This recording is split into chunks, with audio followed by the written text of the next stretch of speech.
తరుగు పెట్టా అని ఇప్పుడు 2 కిలోల తరుగు పెట్టబట్టివి. అటు తరుగు పేరు మీద, ఇటు బి గ్రేడ్ పేరు మీద, అటు బోనస్ పేరు మీద రైతులకు మోసం చేస్తున్నాడు ఇవాళ రేవంత్ రెడ్డి గారి ప్రభుత్వం. రేవంత్ రెడ్డి గారు నువ్వు మాటలు కాదు చేయాల్సింది, ఇప్పటికైనా నిజాయితీగా సెంటర్లకు రా. ఏ ఊరికైనా వడ్ల సెంటర్కు పో. ఇవాళ జొన్నలు, మక్కలు, కందులు, శనగలు, సన్ఫ్లవర్ పండించిన రైతులతో మాట్లాడు, సెంటర్లకు వచ్చి మాట్లాడు, ఆ రైతుల ఆవేదన చూడు. ఇప్పుడు నేను చిన్న కోడూరు సన్ఫ్లవర్ కొనుగోలు కేంద్రంలో మాట్లాడుతా ఉన్నా.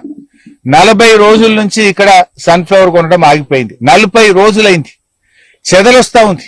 సన్ఫ్లవర్ కు కిందికి వెళ్ళి చెదలొచ్చి ఉన్న పంట ఖరాబ్ అవుతుంది. కొంటవా చెప్పవు, కొనవా చెప్పవు, ఎప్పుడు కొంటవో చెప్పవు. ఇలా మా ప్రైవేట్లు అమ్ముకుందామంటే 5,000 అంటున్నారు. మద్దతు ధర చూస్తే 7,720 రూపాయలు. మరి 5,000కే పోతే బయట ఎకరం మీద ఇవాళ 2,720 రూపాయలు రైతులు నష్టపోతా ఉన్నారు. 2,700 ఇంటూ 10 క్వింటాలంటే 27,000 పోతుంది. ఎకరాన్ని 27,000 రూపాయలు నష్టం జరుగుతుంది రైతుకు. రైతు బంధు ఏవైతివి ఇట్లా మద్దతు ధర కొనకపోతే ఇట్లా 27,000 రూపాయలు రైతులు లాస్ అయ్యే పరిస్థితి వచ్చింది. అందువల్ల ఇప్పటికైనా ప్రభుత్వం బేసిజాలకు పోకుండా కొనాలి. ఇవాళ ఉత్తమ్ కుమార్ రెడ్డి గారు మాట్లాడతాడు, ఏమంటాడు, అంత మంచిగా సూపర్ కొంటున్నా అంటారు. సూపర్ కొంటే రోడ్లు ఎందుకు ఎక్కుతున్నారు? సూపర్ కొంటే వడ్ల కుప్పల మీద ఎందుకు గుండాగి రైతులు చనిపోతున్నారు? అంత మంచిగానే ఉంటే రైతులు ధర్నాలు ఎందుకు చేస్తున్నారు? మంచిగా లేదు పరిస్థితి. నువ్వు హైదరాబాద్ లో కూర్చొని అంత మంచిగా ఉందని చెప్పుడు కాదు, కల్లాలకు వచ్చి మాట్లాడు, మార్కెట్లకు వచ్చి మాట్లాడు. సిద్దిపేట మార్కెట్ యార్డ్ ఇప్పటికి 3 రోజులు తాళమేసి పెట్టిరు. లోపలికి వడ్లు పోనిస్తలేరు, మక్కలు పోనిస్తలేరు. ఏమైందంటే లోపల మాల్ బాగున్నది, సంచులు బాగున్నాయి, మరి లారీలు తెచ్చే శాతం అయితలేదా? లారీలు లేనికి కూడా 4 రోజుల నుంచి మార్కెట్ తాళమేసి పెడతారా? సిద్దిపేట మార్కెట్ యార్డ్ 3-4 రోజులు తాళమేసి పెట్టిండ్రు. ఏంది అంటే మాల్ బాగున్నది, లారీలు దొక్కలేవు.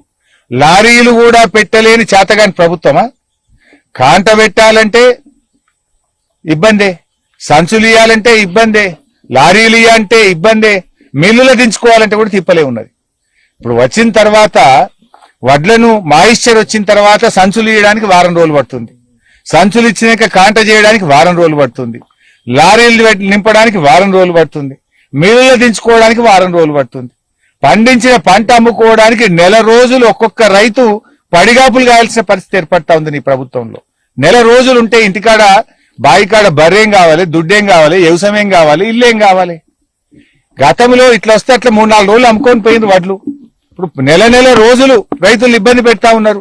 అటు మిల్లోడు దించుకోడు, ఇటు మైడ కాంట కాదు. లాస్ట్కి ఏమైతుంది, యాస్టకి వచ్చినాక 2 కిలోలు కటింగ్ పెడతా, తరుగు పెడతా. ఇక ఏం చేస్తావు, ఎంతకు వాడికి పెట్టు. ఇక ఇప్పటికే 1 నెల అయిపోయిందని రైతు అలసిపోయి తరుగు ఒప్పుకుంటున్నాడు. తరుగు పోయి అప్పుల పాలై ఇక రైతులు ఇబ్బంది పడుతున్న పరిస్థితి ఉన్నది. రేవంత్ రెడ్డి గారిని మేము కోరేది ఒక్కటే, నీకు ఇవాళ మూసీ మీద ఉన్న ప్రేమ, ఫ్యూచర్ సిటీ మీద ఉన్న ప్రేమ నీకు రైతుల మీద లేదు.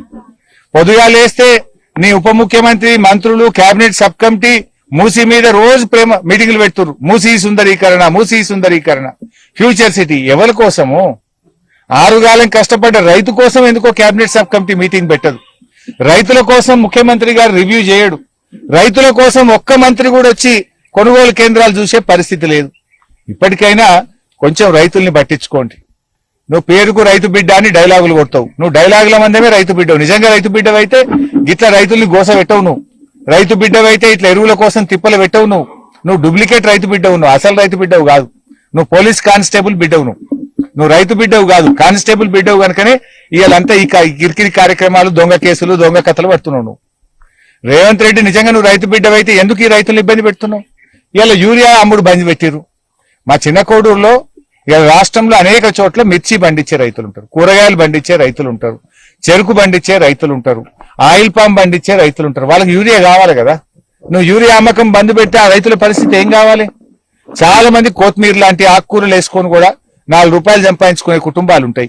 హైదరాబాద్ చుట్టూ క్యారెట్ గాని కొన్ని కూరగాయలు పండించి బతికేటువంటి రైతులు ఉంటారు. ఇలా వాళ్ళకు నువ్వు యూరియా బంద్ చేస్తే ఎట్లా? వెనకట యూరియా కావాలంటే ఆటో డ్రైవర్కి చెప్తే 4 సంచులు తెచ్చి ఇంటికాడ వేసిపోయింది. ఇవాళ లైన్లు కట్టినా యూరియా దొరకదు, యాప్లు అప్లై చేసినా యూరియా దొరకదు. యూరియా అమ్మకాల మీద బ్యాన్ పెట్టిన ఒకే ఒక్క ప్రభుత్వం ఈ కాంగ్రెస్ ప్రభుత్వం. ఎన్నడూ చరిత్రలో ఇట్లా యూరియా బ్యాన్ లేదు. దుకాణంలో పోతే స్టాక్ ఉన్నది. ఏమైందా యూరియా బస్ తీయమంటే రేవంత్ రెడ్డి అమ్మద్దని చెప్పిండు, గవర్నమెంట్ అమ్మద్దని చెప్పింది. ఇదేం పద్ధతి? ఇలా యూరియా ఈ యాసంగి తర్వాత కూడా అనేక మంది రైతులు సాగు చేస్తుంటారు. ఆకుకూరలు, కూరగాయలు, పండ్ల తోటలు, ఆయిల్ పాము, చెరుకు తదితర పంటలకు అవసరం ఉంటది. అందువల్ల యూరియాపై బ్యాన్ ఎత్తివేయాలని, రైతులకు యూరియా అందుబాటులో పెట్టాలని కూడా ప్రభుత్వాన్ని డిమాండ్ చేస్తున్నాం.